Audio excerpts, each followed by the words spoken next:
Let's now focus on bucket policy. Bucket policy is the entity who would define if this bucket can be accessed and if who would be allowed to access this bucket. This bucket policy is written into a JSON format, which is depicted here on the picture. JSON stands for JavaScript Object Notation. Most of the policies in AWS would follow this standard, and don't feel confused here or don't worry. I'll explain you that it may look a little confusing initially, but I'll explain you how this policy is created and how easy it is to create it. But intention is we want to allow people to access the bucket, and that's why we would need a bucket policy to be created. Let me go back to our bucket which we just created. The bucket name is learning AWS 022023, and here if I go and check these object, let's say I go to this file which is called object1.txt, which we created, and I'm trying to access that object, I would obviously will get access denied because that object is not public at all. What I have to do now, I'm keeping it very simple. I want to make the whole bucket public. I'm doing this only for demo purpose.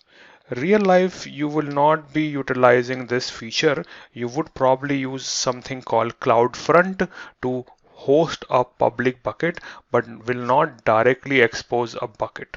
I just want to show you the basic concept, and that's why I'm doing it. Otherwise, in your production account, be very, very, very cautious if you want to make a bucket public or not.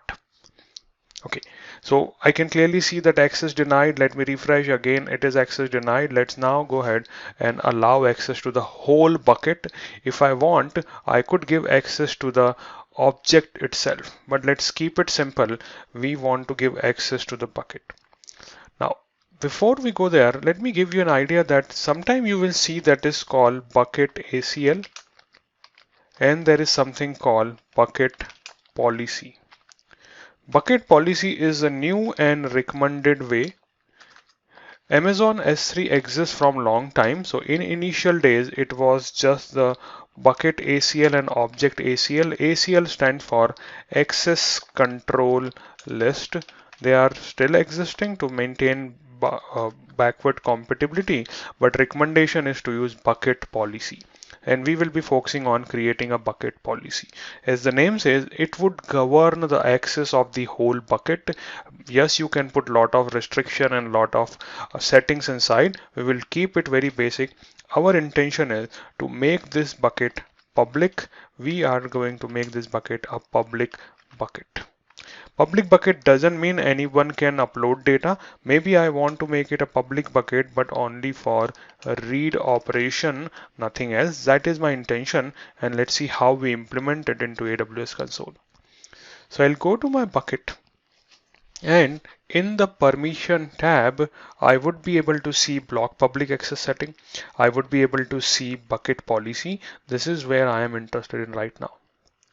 Now, I could click on this button called edit, and if I want, I could create the policy by writing that JSON here if the need be. That can be a little complicated. Lot of curly braces, comma, semicolons, colons. So maybe we want little help here to create a bucket policy. So one thing is here is policy examples. You could refer these examples, and there is an automated way of generating policy that is called policy generator. For this policy generator, we would need a name of the bucket, which is called bucket ARN. ARN stands for Amazon Resource Name. Every object is identified by a unique name, which is ARN, Amazon Resource Name. Here you could see this is ARN, AWS Service Name, and then bucket name. So this is my bucket ARN. Button is here, so I'll copy this because I would be referencing it once I create policy in my policy generator. So I go to policy generator. By look and feel of it, see the logo, this looks very old way of doing things, but still very relevant. So 3 steps: select the policy type you want to create, add the statement, and generate the policy. it doesn't only create the policy for S3, but you can create policy for SQS, VPC endpoint, IIM, SNS. Right now I am focusing only on S3 bucket policy. So I have to select whether I am going to allow the request or deny the request. My intention to allow the request, fine, so I'll keep it allow. Principle is, if I could rename it, I would say person who would receive the permission. I would say who should be getting access to that. That could be a AWS account, it could be everyone, or it could be a specific user. Right now I am keeping it everyone, and I don't write everyone, but I represent everyone by a star here, which is a asterisk representing everyone. Principal star means everyone. Which service? Service is selected is S3 because we selected S3 here, and here are the different actions which you could perform on Amazon S3, and these are independent API call which can be made against S3 service. Create a bucket, create a job, delete a bucket, delete object version. All these calls can be made. Right now I want to just read, and the read here is displayed as get object. So I say I want to allow only reading of the object. The API call I want to allow is get object, so I selected that. Obviously it is a checkbox, so you could select multiple of them. I'm keeping it simple, just read permission, so I just selected one action. Next come where. Where is Amazon resource name would come into picture. So I'll paste the ARN which we copied, which is the bucket name. And if I want, I could add more conditions on it. We will talk about condition in other policies. But I'm keeping it simple, and now I say done. Let me add the statement, and this will be added. That will generate the policy. So I'm on the third state. This is done, and I say generate policy. What I get here is the JSON which is generated for me. If I read this JSON, let's see what is telling me. ID, a unique identifier for the policy itself. Version, don't get confused, this is not a version of the policy, it is the version of the JSON who would interpret it. So this is a JSON version of 2012.10.17. This is the important thing here, statement. Statement can be multiple into a policy. So this is first statement or a unique identifier for the statement within the policy. And here I say action. What I want to do get object. Am I going to allow or deny it? Effect would decide that. Here it is allow. And which resource? So this is the name of the resource I have. And then to whom? Principal is star. This is my policy. So I'll copy this policy, done, and I would go back here to my S3 console and I would right click and say paste, and my policy is getting created here as you see. So I don't have to manually create policy. I could take help of policy editors and I can create a policy like this. Now, once I click on save changes, I would get an error, and I'll explain you what that error is. So let me go ahead and show you that first. Save changes.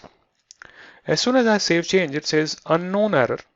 API response action does not apply to any resource or resources in statement. Let's read that policy again. So this policy is applied on a bucket, right?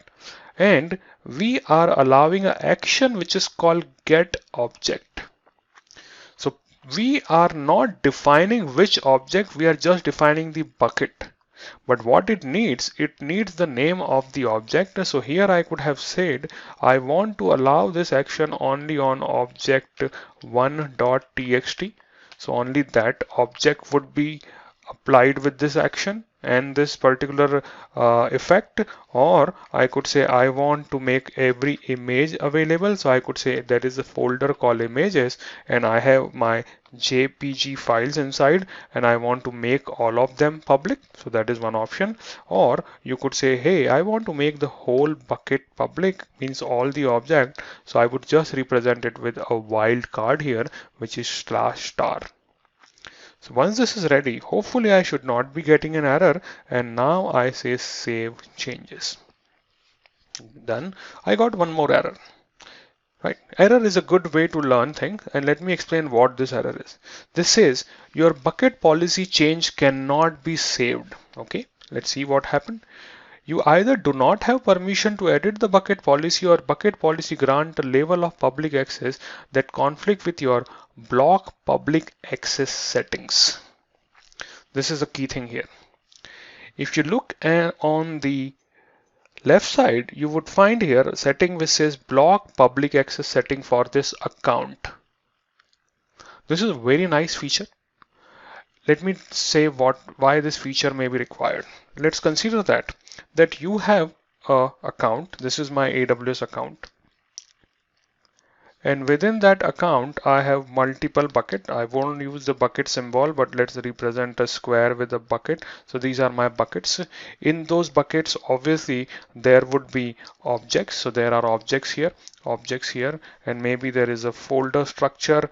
And within that folder structure, there are objects. So that is all possible. Now, somebody somewhere down the chain has created an object and made that object public, which is violating my policy as a company or as an individual.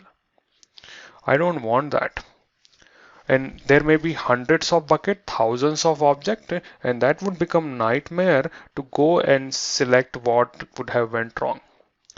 What if we could give you a setting on the bucket level itself who would control the behavior of the whole bucket regarding public access, and not only for the existing object, but that policy will dictate that any future object which are created won't violate the bucket level setting which here. They won't be violating the bucket level setting we have defined. So that we will discuss. What if there are multiple buckets, do I have to configure the setting on every bucket? So why don't we give you a setting on account level which says block public access. And again, block public access for current object and for any future objects too. Both options are there, you could select it. So this will make my life much easier as an admin or as a user, because I could go to one place, select one checkbox, and everything is protected. Not even existing or future object would have a potential to become public. That's the setting defines. And by default, that setting is selected. That is a default behavior, that every bucket you create, by default it would say block public access. So even if somebody puts a policy like I was trying to, I would get an error. So first I will fix that issue, and then I would make that bucket public. So hope this thing is clear. Let me go to the console and try to see that problem. So I will keep this thing here because I will come back and click on save changes. Let me open this setting into a new tab. So I'm coming here on S3 management console, and I would see block public access setting for this account. See this is off, right? I could edit it, and I could say I want to enable this, or I could go ahead and say this thing on the bucket label itself what I want to allow or not. So I go to this setting, bucket, and here is my bucket. I'll go to the permission section, and if you see, this one is on here. That is a default. So I could go ahead and say, okay, no, I'm okay to remove block public access. Fine. Let's read the statement. Block all public access, one checkbox, or if you want to be selective, which says block public access to bucket and object granted through new access control list. Means what if somebody later adds a section or setting which will allow access, so I want to block that too. Second says block public access to bucket and object granted through any access control list. That would mean existing access control list also.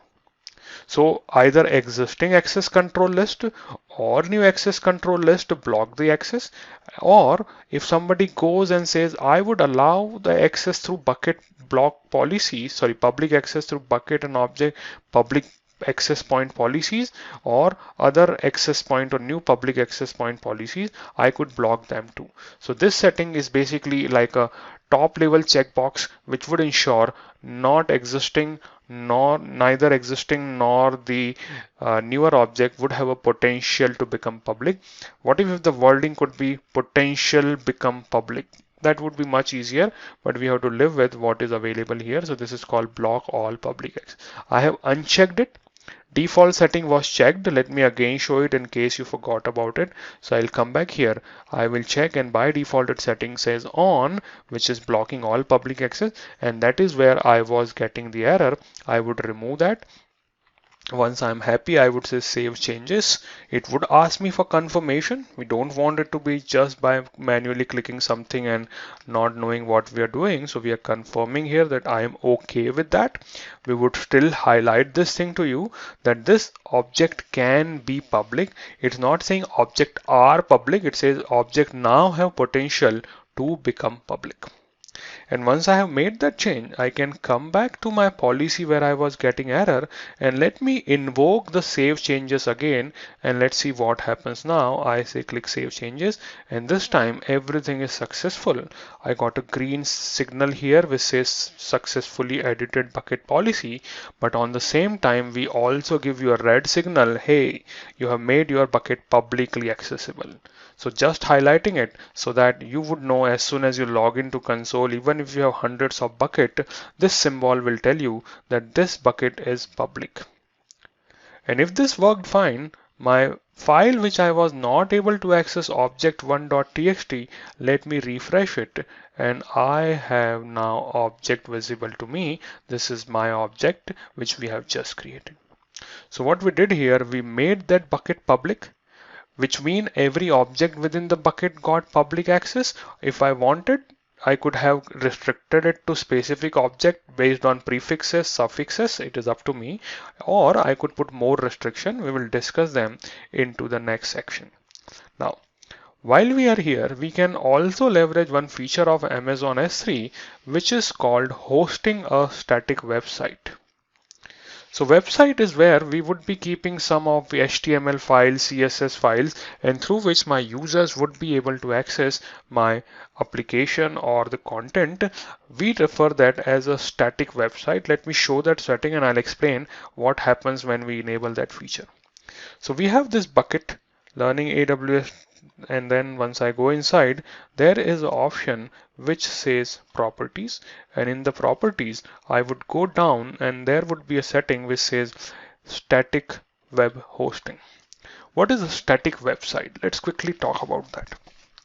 Now, if you are accessing a website, a common way to host a website is on a server.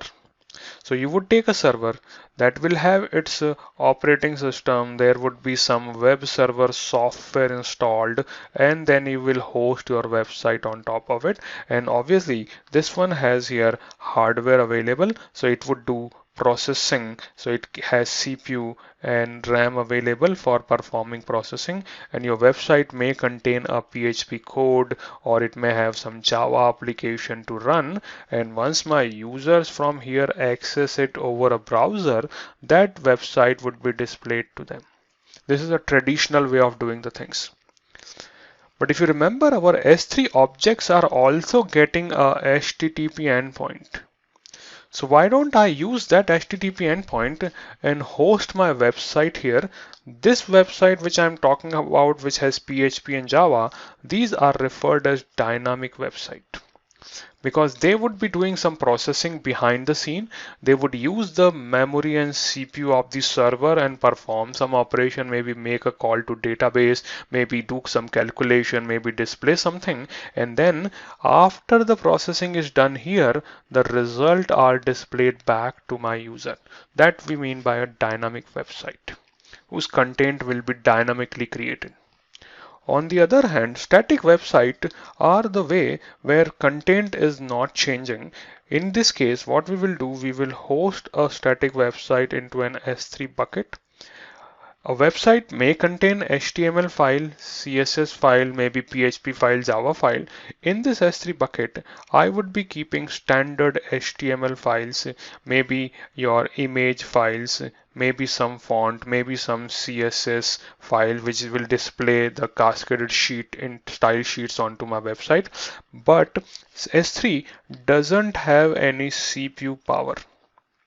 It is a storage service. So it cannot run your PHP or Java, but what it can do, when a request comes to S3, it can deliver those content back to the user, and now user has a browser. This browser can also run some script. So S3 would deliver those script when the request comes in, response is given, and those CSS file or JavaScript are executed on my user's computer. This browser is running on their computer, and this time it would use processing power of computer here. So this is doing processing on the client side, and the website I hosted like this is referred as a static website. All right. So maybe a longer discussion for some of you who already knew it, but let me go ahead and enable a static website feature. Very simple feature. I would just need it to point it to a HTML file, and then I would have access to a website directly coming from S3. If you remember in my previous session, I have put lot of object inside this particular bucket, and this constitutes a standard website which is made up of CSS, images and all, and this is the important file for me, which is index.html. If I go to this, I can copy this object's URL. This would change when I enable a static website feature of it. So let me keep it here for my object. This is my object URL which we have. I would now go and enable the static web hosting feature, which is currently disabled. Very simple, edit. I would say I want to enable it. And read this information. It says use this bucket to host a website or redirect request. So both can happen. Somebody can be coming here and they can be redirected to other website if the need be. Right now I am interested into hosting a static website. Use this bucket endpoint as the web address. Yes. Who would be my landing page? Who would be my default page when somebody visits this website? So I could give it a name index.html. It's not mandatory to use the same name. You could call it anything, but index.html is the most commonly referred as a default page. If you want to put a error document, you could do that too. You could redirect based on the JSON setting you define. I'm just keeping it as simple as possible. And now I say I want to save changes. What happens now? I would be getting a different URL to refer the whole website. Let me see that URL here. So this is my bucket website endpoint. This I would put it in Notepad so we could compare. I'll come here, and here you could see this is coming from the same bucket, but this is referred as S3-website-US East-1. This is representing me that, hey, this is a website hosted on Amazon S3. It is not referencing to a specific file, but is representing the whole website here. Let me copy this information, and I would now open that website into a browser. Now, before I open it, you may be wondering, hey, this doesn't look like a very cool name for my website. I agree on that. What you would be doing, we will be talking about that this is a URL which S3 has given. You would be then using services like Route 53, which is a DNS service where you would say this would be mycoffeewebsite.com should be redirected to this particular S3 location. So user would type mycoffeewebsite.com, and behind the scene this would be responding to it. So it would keep the name easily memorable rather than remembering this thing. Okay, so I'll go back here and I will say, all right, let me open this website. This website is just a standard website coming directly from S3. This may looking like images are coming up. It is dynamically displaying things. So there is a menu, there is a blog post available. I could go to shop, but everything here is running from a standard S3 bucket. So really nice feature. If you do not want your website to do a lot of processing behind the scene, you just want to have a web presence, you could go ahead and build this type of static website. Shouldn't be a problem. All right. So I hope everyone has enjoyed.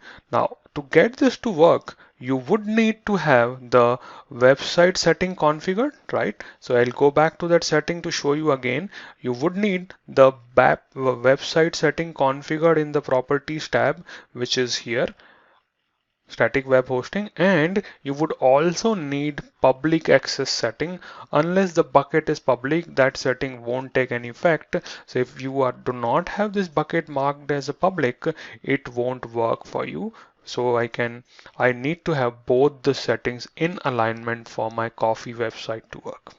Okay, so I hope you learned something and you know now a little bit better about how Amazon S3 works, what the endpoints are, and I'll talk to you about new features or other features of S3 into the next topic. Thank you.